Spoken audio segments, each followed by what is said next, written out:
Welcome to UO Today. I'm Paul Pepis, Director of the Oregon Humanities Center. My guest today is poet Sidney Wade, author of 6 poetry collections. The latest, Straits Narrows, was published in 2013. Wade is a professor of English at the University of Florida and is the poetry editor for Subtropics, the university's literary journal. Wade gave a reading of her work at the U of O on April 23rd, 2015. Thank you, Sidney, for coming on the show. Thank you. It's my pleasure. Would you be willing to read 2 or 3 poems to start from Straits Narrows? I'd be very happy to. Do you have any No, it's suggestions? your it's author's my choice. My choice. Okay. Okay. I think I'll start with a poem called Literal or Littoral. How do you prefer to pronounce it? Literal. I like the wordplay there. Literal. Yes, this is a poem set on the lake of my summer home. And there are a couple of things that listeners or the audience might not know. One is Marc Chagall's painting, Le Poète allongé, is an amusing painting of a poet just lying straight on his back, looking up at the sky in front of a shack. And then there's a sky blue dancer in here, which is a beautiful damselfly, very, very lovely insect. Literal. A dragonfly alights beside me on the dock and cocks his head, the better to observe the inert and reddening barge of flesh looming large above him on this flawless, bright, and windy afternoon. He's not the flashy type, dull brown, with compound ashy eyes, a bit rotunda than the sky blue dancer with the black and lacy wings, whose great and fancy beauty pings the atmosphere with instant sapphire pleasure when it deigns to appear, and which always brings more than a whiff of high art to the party. I wonder what he makes of me, this finely bulging little ounce of God's intelligence. He might recall Chagall's Le Poète allongé and rightly suspect I'd imbibed a wee bit too much wine last night, or maybe he admires my complicated hues, the perforated, subtle, light-thrown shadows, the staccato under the radar, the tonal score of a lucky poet who on good days understands the soul as form of forms, who also lives in fear of the possibility that the gods might have no need for her at all. Or maybe he's just resting in the sun, his manifold eyes transmitting 60 million times this vision to his tiny conscious mind. Light on the horizon, that ever-porous littoral, where the bright bleeds through the borders of the darkening shore. Thank you. Would you read one or 2 more? I'll read one more. This one is called Geep. And a geep, for people who might not have heard of one, it's a scientific invention. It's a cross between a goat and a sheep. Geep. Oh, this poem refers to my colleague Michael Hoffman. The music of the sleepy day was ravagingly dull until Michael reeled up a geep from the depths of his considerable intelligence. A geep. A wonky blend of goat and sheep, a medical medley, genetic fugue they call chimera, another wholly enthralling sound we found when Googling Geep, whose enharmonic bleating in the end rings oh so sad. The photo on the screen reveals a downcast baby creature, neither here nor there, 2 bold and mordant sets of chromosomes whistling fortissimo through its patchwork hide, a botched-up map of silken hair and woolly yellow fur, its forlorn droopy ears a study in radical embarrassment. I feel profoundly sorry for this border folly, this lonely little instrument of the ever-expanding notion of what's possible. But then I see we're kin, the little geep and me. We're marginal ephemera, intoning low, invisible messages at the edges of the known to who knows whom, the difference between us a matter of degree. The poet, of course, a hybrid creature of transport and remorse, an overreacher in semaphore who knows that sound's the gold in the ore, whose pleasure ground is linguistic welter that rides like ice on its own melting to paradise, or to a stranger land we don't yet understand. That's the final poem in the volume, and I'm really delighted that you read it because it's such a wonderful poem. Your description of the poet at the end of the poem is so striking, and it's one of the things that your poetry is about, is the poet. You're also a poet of nature, and I was wondering if you'd say a little bit more about your sense of the relationship between the natural world and all its variety, the geeps and all the other kinds of animals that you write about, and the role of the poet. What's the poet's relationship to nature and writing? This poet's relationship to nature is profound. I grew up running around in the woods by myself. I'm very connected to the natural world, and draw a lot of my inspiration from it. Not all poets do, of course. So in this instance, it's an inspiration. It's something to be constantly wondered at and in awe of. It's not as stagnant. I mean, it's not a static beauty. It can be a terrifying beauty. I mean, nature is a very, very harsh place, and I feel it's my intention is to write about it in ways that are economical, beautiful, expressive, and true. Wonderful ambitions. Yeah. You say economical. Yeah. One of the things that's striking about this volume, Straits and Narrows, is the form of all but one of the poems. Say a little bit about that form. It's highly economical. It's highly economical. It's a very tiny line. It's each one of my lines has maybe 2-3 syllables in it. Sometimes 4 if I've got a wild hair on. And I've come to this line because I love the generative nature of form. This particular form is so severe that it forces you to pay extra attention to the sounds. Now, in every poem, every single word is important, is crucial. And you know, I tell my students all the time, when you write a poem draft, wait a couple of weeks and then come back to it, and then ruthlessly take out every single word that is not absolutely necessary there. And this form makes me pay more attention to that necessity, and also to the sounds. To me, sound is extremely important in poetry. And again, this is not true of all poets. There are a lot of poets who write for other reasons. They write to express emotions. They write to be understood easily. And they sacrifice sound, all the wonderful sonic materials that we poets have in our toolbox. But I'm an oral creature. I need sound. I appreciate it. I love it in other poetry. I try to make beautiful sound. I'm also a musician and a birder, and my eyesight's not that good, so when I go out looking for birds, I'm mostly bird hearing rather than, or bird listening rather than bird watching. Well, anyone who reads the volume, reads your poetry in general, can immediately have a sense of the priority you put on sound because of the incredible sonic qualities of the poems, the wordplay, the variety of your diction. I assume, therefore, that you feel that reading poems aloud is also a crucial thing to do. Absolutely. Oh, absolutely. Emily Dickinson and Robert Graves have both said about reading great poetry. They express it in physical terms, and they say, you know I'm in the presence of a great poem when, in Emily Dickinson's case, the top of my head feels like it's blowing off.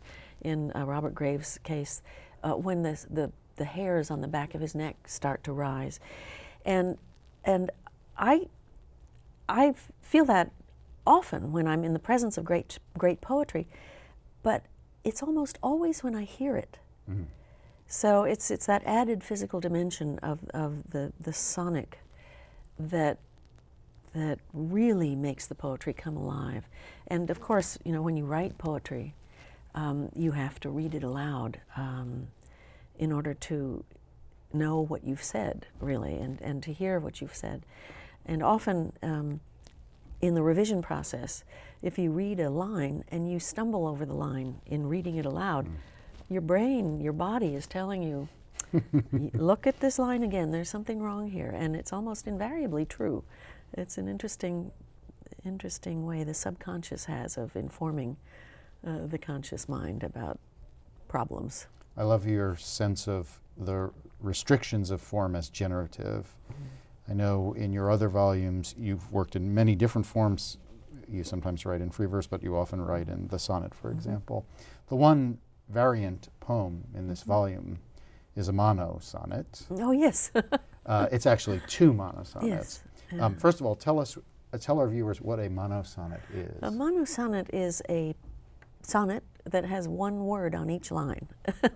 So 14 words. 14 words, yes. Can you say a little bit about corrective, the mono-sonnet? Corrective, sure. I love corrective. Of course, I love Robert Frost, and I think if you know Robert Frost, and especially his deeply mysterious and wonderfully exciting essay, "The Figure a Poem Makes," you'll note that I stole quite a bit from him in my in my Geep poem, and I'll talk about that a little later. But corrective is a response to a Frost poem. Nature's first green is gold. And I lived for 10 years in Vermont and discovered that nature's first green is not gold. Nature's first green is red, even before the snow melts. And I think what he was talking about, the gold, is the gold that colors the willows as they begin to emerge from the winter. But even while the snow is still there, the first color to come is red, and it's in the stems of the weeds, that are still bound by snow. And that's bothered me for a long time, and I thought that I would have to correct this statement of Mr. Frost's. So I'll read it. Corrective. Sorry, but nature's first green is red in spite of what Mr. Frost said. Gold arrives later in willow and birch. Red like blood runs last and first. In the book that I wrote prior to this book, I have several monosonnets, and again, it's the challenge of rhyming in this ridiculously abbreviated form that is a challenge. It's fun. I love playing with words. In fact, that's why I started writing poetry. Was because I love playing with words. Other people begin because they want to express themselves or try to understand grief or whatever. For me, it's always been much more fun than that. When did you start writing poetry? Have you been a poet forever? No. I became a poet. I started writing poetry at 27.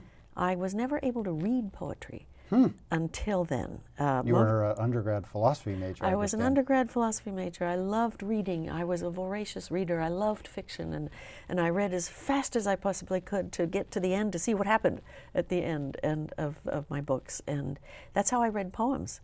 I'd start at the beginning and race to see what happens at the end, and of course I missed absolutely everything in the middle and was utterly mystified by poetry. I was a career counselor at the University of Vermont for several years, and would often do the little exercise sheets with my students that I would give them to help them articulate for themselves what values were most important to them. And oddly enough, career counseling never came up at the top of my list of ideal professions, even though I'm pretty sure I did a good job and I enjoyed doing it and I helped a lot of students, but that mystified me. I thought, what does this mean? Something artistic always came up at the top, and I thought, I can't draw, I don't play the piano well enough, I have no idea what this means. And then I read a book, Willa Cather's Death Comes for the Archbishop. And this blew the top of my head off, as in Emily Dickinson's expression. And I thought, I had the peculiar idea, if I could create something this wonderful by the time I die, I will die happy. I don't know why that occurred to me, but it did. And I thought, well, let's see what, I'll try. So I signed up for a continuing ed writing class that was billed as poetry and fiction. I was going for fiction. I was going to be the next Willa Cather. And the first night, broke down hippie shuffles towards the front, and he's got stringy hair and bad teeth, and he says, my name is Tinker Green, and a wonderful name. I'm sorry, wonderful name for a poet. And he says, I'm sorry for those of you who want to learn fiction. I will not be as helpful to you as I will. He was the teacher. He was the teacher. And he said, I won't be able to help you as much with fiction as I will you poets, because I'm a poet. And I thought, oh, great. I rolled my eyes, and I thought, well, I'm here. I'll sit here for the hour and see what happens.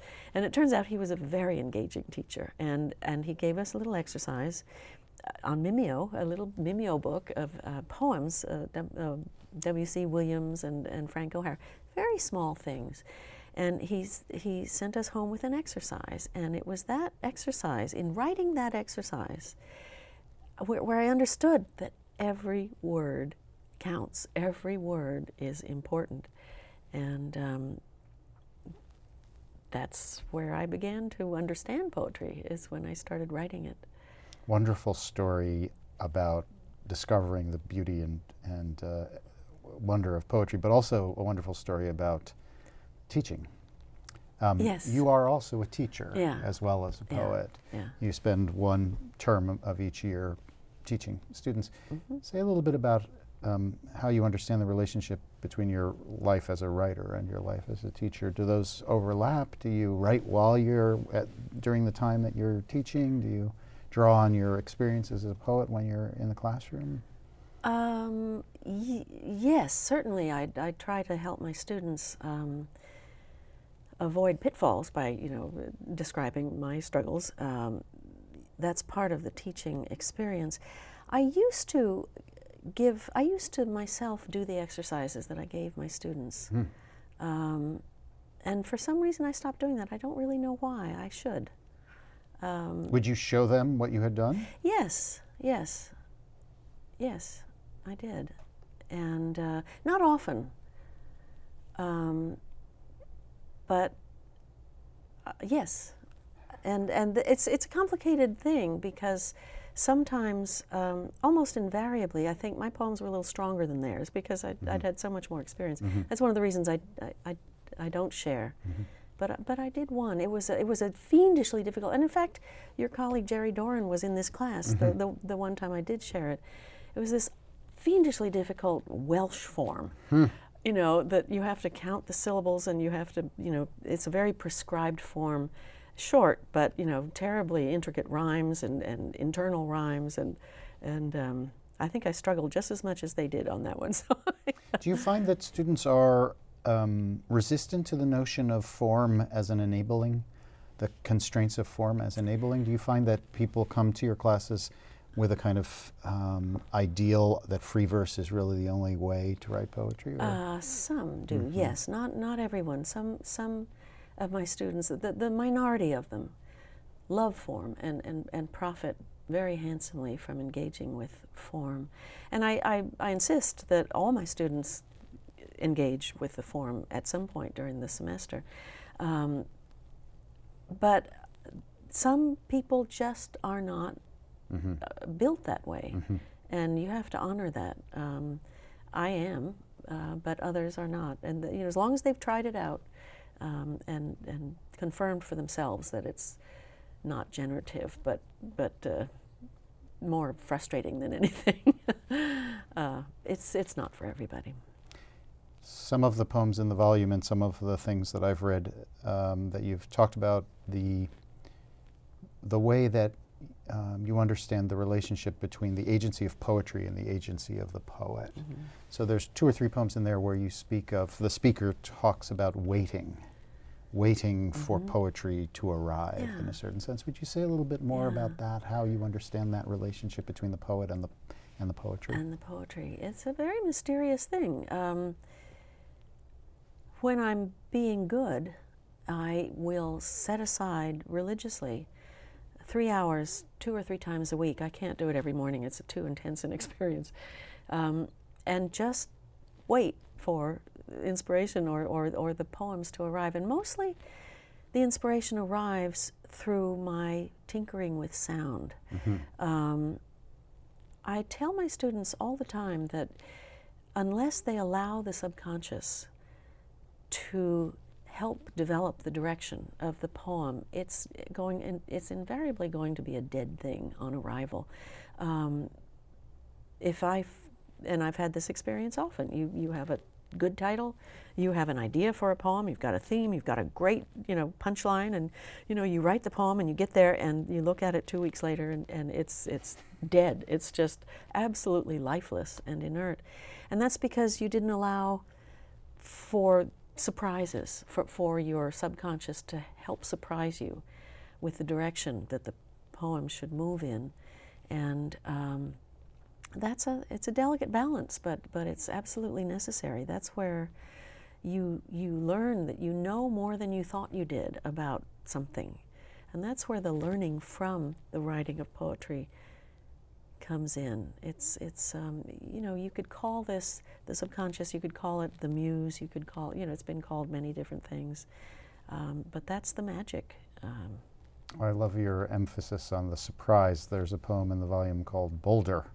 Yes. It says, it begins, I think, or very early in the poem, you mentioned specifically the sort of power of surprise, and it's a poem about a surprise, isn't it? Or about a couple of surprises. Yes, yeah. I love more than anything when I'm reading a poem, when the surprise happens. And a surprise can occur in many, many different forms. It can occur, a surprising rhyme is fun, a surprising turn of narrative direction, a surprise ending, surprise modifier, something you would never expect, a word that you would never expect to be modifying another. These are all, that's the gold the in gold. the poem. Yeah. Yes. You are, in addition to being a poet and a teacher, you're a translator of poetry as well, and you've spent time in Turkey and translated Turkish poetry. Say a little bit about the challenges and the pleasures of translation and what translation has taught you as a poet. Translation is impossible. As everyone knows this, but we continue to do it. And translating, my French is much better than my Turkish. I work with a young Turkish student at Harvard who gives me the literal trots, every single word. I miss idioms. I do speak Turkish, but it's not fluent. And so with a language like Turkish, which is so very different from English, I think the challenge is larger. It's hard to describe. But the pleasures of it involve when you finally think you understand what the Turkish poet was saying. And that doesn't come easily. It comes through a process of trying different strategies out all the time.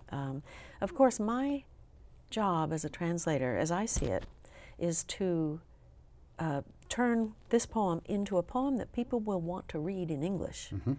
Not every translator feels that way. Sometimes translators say, no, your job is to faithfully reproduce every word. And I'm here to tell you that if you do that, it's not a poem in English. Because every language has its own structure, its own music, which cannot be brought across. It's just, you can't do that. So you provide you provide something equal.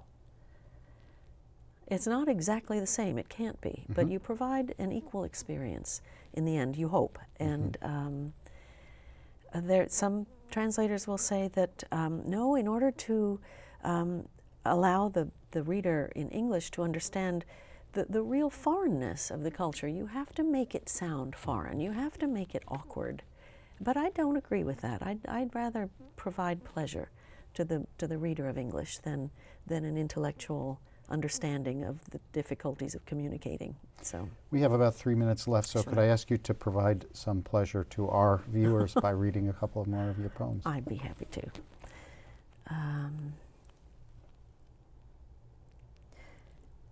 I'll read Boulder, since you mentioned it. Boulder. This world is full of beautiful surprises. Here's one. One bright blue noon on Loon Lake, I sat on the porch eating lunch and watched a chipmunk on the compost pile nibble a strand of spaghetti until he'd consumed it all.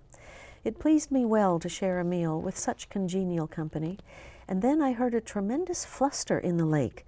A moose had quietly been munching on underwater plants, fine delicacies to northern ruminant types, and what I had taken to be a boulder turned out to have been her shoulder, as her submerged mouth hoovered up all the juicy stems of my water lilies until her hungry lungs ached for air, and she reared her head in a great splendor of bright water, a sloshing, slurping slurry of mud and stems, profuse and dripping from her streaming maw, as she observed me coolly before heading down for more.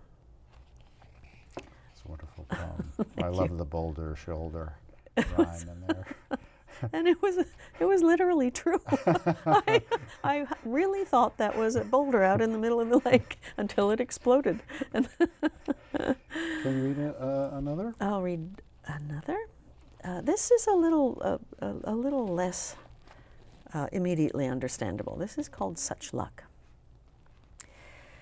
In the larger darknesses of the ground west of sight, I'm shouting at the mountain of silence and depth when an eye opens, and I open my mouth to devour the sound of night, which in time will filter through all that swings or hums. My fist is full of letters, my wrist aches like a drum. Such luck to hold a compendium of resonant voices in the sanatorium of my head, whose guest book is crowded with the highbrow and the lowbrow, and whose overseer in the background prays every day for my bright daughters and the black-blue waters they're swimming through, and all the possibilities they might swallow. And I know my strength and sphere may be slight, but look at this handful of light I found in a crack in the ground. Here, it's for you. It's a wonderful poem. Thank you for sharing it with us. Thank you for talking to us Thank you, today. Paul. It was my pleasure. Have a very nice reading tonight. Thank you. I've been speaking with the poet Sidney Wade, author of Straits and Narrows. She gave a reading on April 23rd, 2015, as a guest of the UO's Creative Writing Program. Thanks so much for watching.